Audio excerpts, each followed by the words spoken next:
Tingnan natin ang speech ni VP Sara. Matindi itong speech ni VP Sara, ha?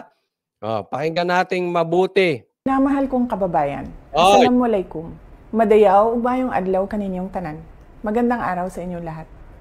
Taong 2017, personal kong nakita nag-aagaw buhay sa hospital ang isang biktima ng pinasabog na improvised explosive device ng mga NPA sa Mandog, Davao City. He was struggling and choking with his own blood. It was truly a painful sight. Hindi ko rin malilimutan ang paghingi ko ng tawad sa ina ng namatay na opisyal ng Philippine Army dahil sa nangyaring engkwentro sa Barangay Paquibato, Davao City. Hindi ako nakapagsalita nung ako'y tanungin kung ilang anak pa ba ang mamamatay dahil sa mga terorista sa Davao City. Ayan, masakit yan, ha? Ayoko pong mabuksan yung mga namatayan dito ng anak. But definitely, alam ko masakit yan. Yung hindi normal na nangyayari na ang nanay ang maglilibing sa anak or ang tatay ang maglilibing sa anak. Ang masakit dito, namatay dahil sa kagagawan ng NPA. Masakit tingnan po na yung anak mo hindi makahinga dahil nalulunod sa sarili niyang dugo. Yan po ang sinabi ni VP Sara sa kadahilanan ng NPA. Matindi ito. Kaya ako, may mga bagay ako na hindi ko gusto kay VP Sara. Pero malaki ang tiwala ko sa mga Duterte. Hindi lang sa tatay, pati dito kay VP Sara. Kaya sa akin, pag tama, sasabihin ko. At may tiwala ako kay VP Sara pagdating sa paglaban sa mga NPA, sa mga makakaliwa. Kaya nga hindi ako nagugulat sa mga bira sa kanya. Dahil matindi talaga ang kinalaban niyan. At hindi naman sila papayag nang hahayaan lang si Sara. Target talaga siya dyan eh. Target siya talaga ng mga NPA, ng mga makakaliwa. Ilang anak pa ba ang mamamatay? Ang tagal na po ng problema natin sa NPA. Tanong ko po sa inyo, uunahin pa ba natin ang pag-asikaso sa pagpasok ng ICC kesa tututukan nyo yung nangyayaring mga terorista rito sa atin? Yang mga NPA, CPP, NDF, kailan kayo tatayo? Nakakaano to, masakit ito. Kayo, dapat lahat kayo mga politiko, mag-offer kayo ng statement, official statement. Kayo mga party list, kondinahin nyo ang NPA. Kayo Makabayan Black, kondinahin ninyo ang NPA. Kaya nyo? Tandaan po natin, ang namatay, ang pagsabog dyan sa Marawi ay sa gitna ng misa. Tingnan nyo yung pagbabastos nun. Yung pagsabog dyan, ang patay, private citizens, hindi po sundalo, walang armas. Anong klaseng katrayduran yan? Papatay kayo ng walang armas. Bakit hindi nyo kondinahin? Ang bilis ninyo kumundina pagdating sa mga Duterte. Ang bilis ninyo kumundina pagdating sa ICC. Ang bilis ninyo kumundina pagdating sa confidential funds. Ngayon, asa ng pangkundina nyo sa mga NPA? Mga piste kayo. Diba? Tapos, kinakandong pa nyo. Para saan? Personal agenda? Hindi kayo bobo. Alam nyo kung sino-sino yan. Kundinahin nyo rin. Mga animal kayo. Mga kababayan, walang katulad ang kasamaan ng teroristang Communist Party of the Philippines, National People's Army at National Democratic Front of the Philippines sa kapwa nila Pilipino. Hindi na mabilang kung ilang sibilyan, kabilang na ang mga menor de edad, ang naging biktima ng madugong digmaang idinulot ng mga terorista. Maraming batang estudyante ang hindi nakapagtapos ng pag-aaral dahil dinala sila sa bundok upang maging armadong terorista. Ayan. Sino ba? Sino nangingidnap? Sinong kumukuha ng mga kabataan papunta sa bundok? Sino ang may kaso niyan? Hindi, ako nagtatanong lang. Siguro naman hindi masama magtanong. Sino may kaso ng kidnapping? Dinadala sa bundok? Hindi po biro Hindi po biro na yung anak ninyo bitbitin sa bundok. Kasi binibiro-biro natin tong mga to eh. Alam nyo, pag kayo nakipaglaro sa apoy, for sure, you will get burned. Masusunog kayo. Sooner or later, maaring hindi ngayon. Nakikikuntsaba kayo sa mga ganyan? Hindi ngayon. Pero tandaan nyo, ako malaki ang tiwala ko. Hindi tulog ang Diyos. Babalik sa inyo yan. Babalik yan. Pag hindi kayo nanindigan dyan, mga animal kayo. Ang bilis ninyo kumundina ng ibang tao pag ganitong lantaran, ang kasamaan, hindi nyo makundina. Tagalasan ng statement nyo, peste kayo. Hindi na rin mabilang ang mga barangay captains, kagawad, security volunteers, pulis at sundalo na nagbuwis ng kanilang buhay para protektahan ang ating mga Kaya sinabi ni PRRD, hindi niya inuutusan ng sundalo, pero galit yung mga yan. Ilan sa kanilang hanay, ilang sa kanilang mga kaibigan, kapwa sundalo, kapwa pulis, pinatay na nitong mga ito. Kaya nakamasid yan. Naalala ko sinabi sa gikan sa masa ni PRRD. Nakamasid yan. At alam nila, according to PRRD, sino sa Kongreso ang nakikipaglaro at sumusuporta dito at nakikipagkuntsaba dito sa mga taga-suporta na congressman o party list sa mga NPA.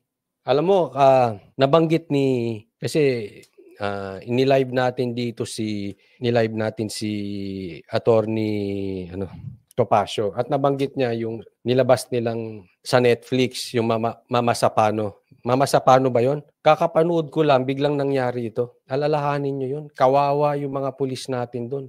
Naiwan sa ere. Humihingi ng saklolo. Iniiwan nyo sa ere, mga peste kayo. Komunidad. Nananawagan ang kanilang mga pamilya ng hustisya.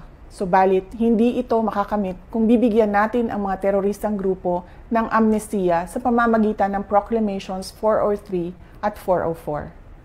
Sumusuporta ako sa mga hakbang para itaguyod ang kapayapaan sa bansa because the fight against terrorists is deeply personal to me as it is deeply personal to the families of countless Filipinos whose lives were forever upended because of the madness of terrorists.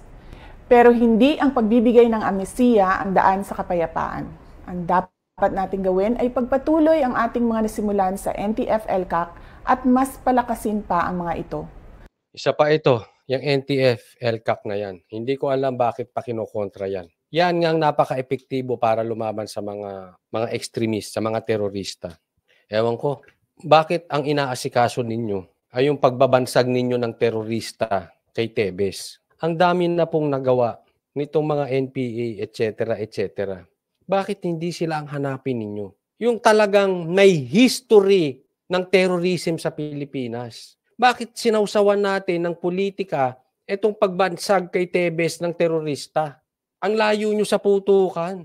Ang daming terorista sa Pilipinas. Kaka-focus nyo kay ICC, kaka-focus nyo sa sirain ng Duterte, kaka-focus nyo gawing terorista si Tebes, nalusutan kayo ng totoong terorista. Kasi ang focus natin sa politika eh. No, gamitin nyo yung power nyo ngayon, gamitin nyo yung galing ninyo, gamitin ninyo kung paano kukundinahin to, paano nyo pag-uusapan to. Kung sino-sino ang terorista ninyo, yung totoo, you are clueless. Kaya kayo nalusutan.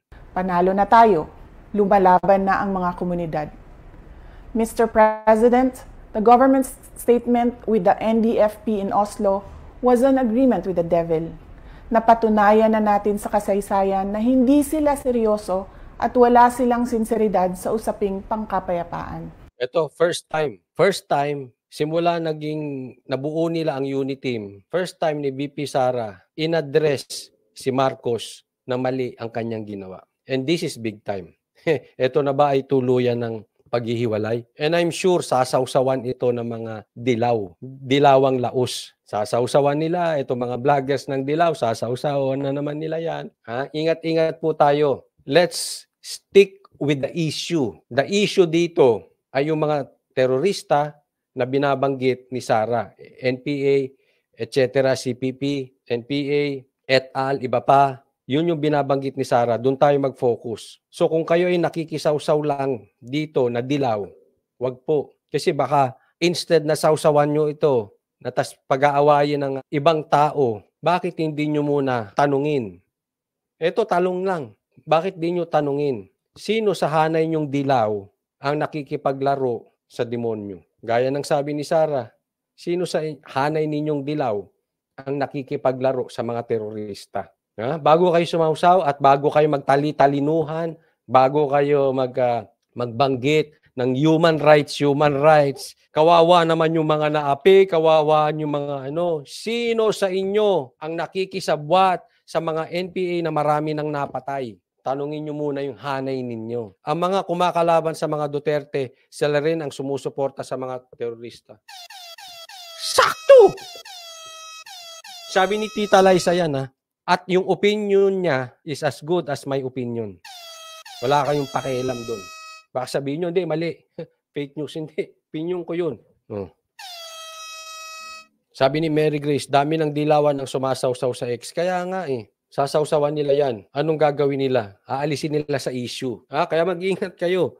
Yes, posible nga na itong sasabihin ni Sara ay posibleng talagang ito ay magiging posibleng literal na pagkakahiwalay. Although meron na talagang matinding lama, posibleng ito na ang simula ng talagang literal. Pero hindi yun ang issue. Ang issue dito yung mga terorista. Okay? So dilaw, bago kayo makisawsaw, tingnan nyo muna yung bakuran ninyo. Bago kayo magsisisigaw ng human rights, bago kayo magsisisigaw ng katarungan, tingnan nyo muna yung bakuran ninyo. Baka may nakasuporta sa terorista na marami nang napatay na inosente at private citizens, hindi sundalo. Gagamitin nila itong peace negotiation sa pagtraidor sa pamahalaan at paglinlang sa taong bayan. We appeal to your power to review these proclamations and agreements. Apo BBM, sana po ay isalang-alang natin ang ating mga komunidad na naging pugad ng mga terorista sa mahabang panahon na ngayon ay lumalaban na at tumutulong sa pamahalaan. Diniretso na dito ni Sara si BBM. And let's wait. So far, yung pagsasalita naman ni Sara ay maayos pa rin. Again, she's submitting to authority. Hindi niya binabasto si Marcos. Pinaalahanan niya lang. One thing kasi dito sa sinabi ni Sara, she knows what she's talking about. May authority po siya pagdating sa kumalaban dito sa mga terorista itong mga makakaliwang ito. Huwag po natin kakalimutan, PRRD and even Sara and even the Dutertes, may otoridad po silang magsalita. Dahil alam nila, may resibo sila at totoong nakikipaglaban sila dyan. Hindi katulad ng ibang politiko na sa harap, sasabihin, kinukondina. Pero sa likod, nangingidnap ng mga bata para dalhin sa bundok. Yung iba, hindi nga nangingidnap, pumopondo, binibigyan ng pondo itong mga grupong ito. Again, let me state this. May authority si Sara magsalita dahil may resibo siya pagdating sa paglaban sa mga teroristang yan. And I think we should listen. Huwag po tayo magdunong-dunungan pagdating dito. Sana dun sa mga kukontra kay Sara. Ito lang kaya ikaw ay vlogger, kaya ikaw ay politiko, kaya ikaw ay commentator, kaya sino ka pa. Again, hindi ko kinakampihan si Sara. Meron siyang ginawa na hindi ko gusto. But this time, may authority si Sara. At bago ka kumontra, you make sure may resibo ka na kumalaban ka na sa mga makakaliwa o terorista. Kung wala ka pang napapatunayan, kay vlogger ka, kay reporter ka, makinig tayo sa suggestion ng may experience na nakagawa na para hindi tayo magmukhang dunong-dunungan. Makinig tayo sa Duterte. Sila ang may karapatan dito. Sila ang may totoong resibo. Tingnan nyo mabuti. Ilan sa inyo ang magdudunong-dunungan na gumawa ng bahay? Wala ka namang nagagawa pang bahay. Kaya bago sumausaw kayo mga dilawan ek-ek, let's stick to the issue. Kondinahin ang kalaban na terorista. At tinuturo ni Sara kung paano. Huwag tayong magmagaling, Kung kayo andyan sa bahay nyo na naka-aircon, ni isang terorista, wala kang nakalaban. Hindi, ang hirap dito sa mga ang hilig maggaling-galingan Kaya nga nagsalita siguro si Sara ng ganyan. May gali. Hindi lang niya diniin. Ako magdidiin para sa inyo. Alam ko, sinasabi ko. Tagal na namin kinakalaban yan. Nilinis namin ng Davao dahil dyan. Again, di ko kinakampihan si Sara. Pero this time, sapul Tama siya dyan. Let us honor the memory of those who died in the senseless and bloody attacks of the NPA, CPP, and DFP. Mr. President, we can negotiate for peace and reconciliation and pursue meaningful development efforts in the Philippines without capitulating to the enemies. Hiling namin na kami ay mapakinggan. Syukran. Ganda pa ng pagkasabi niya, ang amo pa, Hindi siya attack mode, nakikiusap pa. Sa mga politiko, please lang, Makinig kayo. Lalo kung kayo nasa siyudad, wala kayong kaalam-alam sa mga terorista. And I'm waiting. I'm waiting for the official statement coming from the Congress. I'm waiting for the official statement coming from Makabayan Block. Sige. Yun ang isigaw ninyo. Kayo mga kababayan ko. Ang dami nilang statement na binibitawan. Isigaw nyo yan. Bigyan nyo kami ng statement nyo. Speaker, Congress, Senate, Makabayan Block, anong statement nyo rito? Anong take nyo sa nangyari?